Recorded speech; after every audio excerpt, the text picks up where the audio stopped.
शिक्षा के योग्य न्याय। बहुत साल पहले एक गांव में एक धनवान रहता है।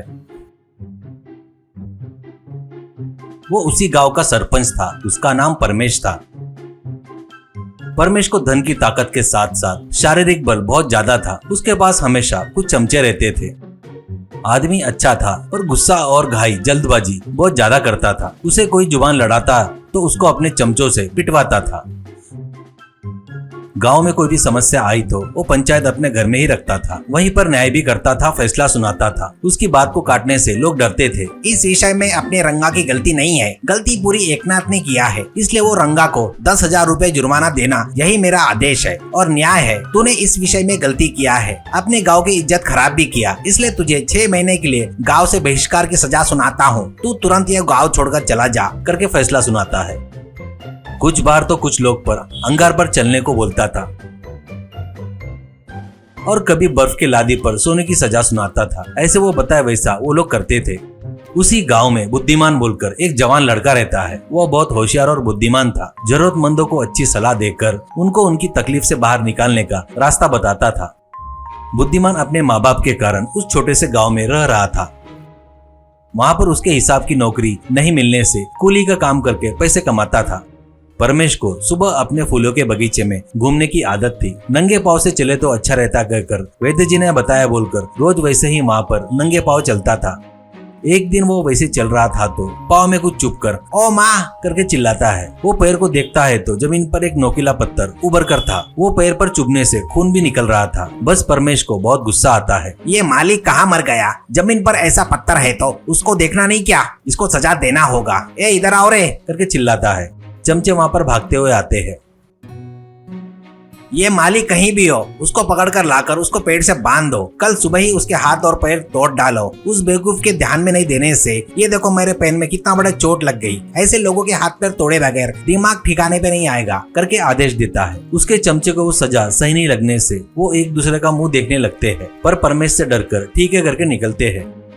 वो सीधे बगीचे में माली के घर आकर बात बताकर चलने को कहते हैं। वो सुनकर माली की पत्नी उनके हाथ जोड़कर बाबूजी मेरे पति को कृपया करके छोड़ दो। इतने छोटी सी बात के लिए उतनी बड़ी सजा क्या? कहती है तो एक जन तुम सही कह रही हो माँ जी, पर हम कुछ नहीं कर सकते। वो बताए वैसा करना हमारा काम है, वो उनका आदेश है। तुम्हारे पति को देखे तो मुझे भी बहुत दुख हो रहा है। सजा के लिए कल शाम तक का समय है, इसलिए तुम एक काम करो। ऐसा कहता है। वो क्या है बेटा वो काम? कहती है तेरे पति को इस सजा से बचाने वाला एक ही आदमी है, वो है बुद्धिमान। तुम उससे मिलकर समस्या बताओ, वो अपनी चतुराई से तुम्हारे पति को पक्का बचाएगा कहकर माली को लेकर चला गया। वैसे वो जाकर बुद्धिमान से मिलकर पूरी बात बताती है। बुद्धिमान जाकर परमेश के घर के आगे पेड़ से बंधे माली को जाकर मिलता है। उससे बात कर कर कुछ तो भी बताकर मैं बताए वैसा कर, तू पक्का उस सजा से मुक्त हो जाएगा ऐसा कहता है। वो अरे बाप रे, मुझसे वैसा होगा क्या? और कुछ रहेगा क्या? मैं कैसा कर सकता हूँ? कहता है तो बुद्धिमान तेरे हाथ और पैर सलामत रहना बोले तो तेरे पास सिर्फ वही रास्ता है, डर मत कहकर चला गया। अगले दिन परमेश के घर के पास लोग पंचायत के लिए आते हैं। एक चमचा आकर मामू जी अपने बगीचे के माली को सजा देने से पहले वो आपसे एक बार मिलना चाहता है ऐसा कहता है। तो परमेश हाँ हाँ ठीक है लेकर आ ऐसा कहता है। उसके चमचे माली को लेकर आते हैं।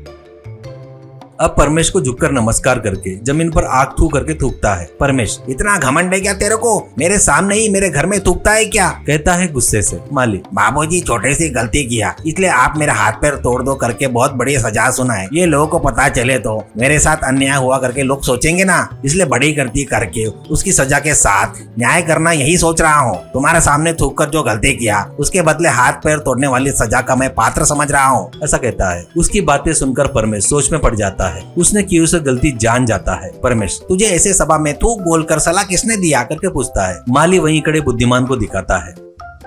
परमेश शाबाश बुद्धिमान, तेरे बारे में बहुत सुना है। जल्दबाजी में मैंने माली को बहुत बड़ी सजा सुनाया, वो गलती मेरे ध्यान में आ गई है। उसको सजा से बचाने के लिए धन्यवाद। मैं अभी माली को दी हुई सजा रद्द कर रहा हूँ करके बताता है। माली बाबूजी आपको धन्यवाद करता है। तो परमेश तू धन्यवाद मुझको नहीं बुद्धिमान को कर। बुद्धिमान तुझे कोई तकलीफ नहीं है बोले तो तू मेरा सलाहकार बनकर रहता क्या? तू मांगेगा उतना पैसा दूंगा ऐसा कहता है। बुद्धिमान ठीक है बोलकर परमेश को खुशी से नमस्कार करता है।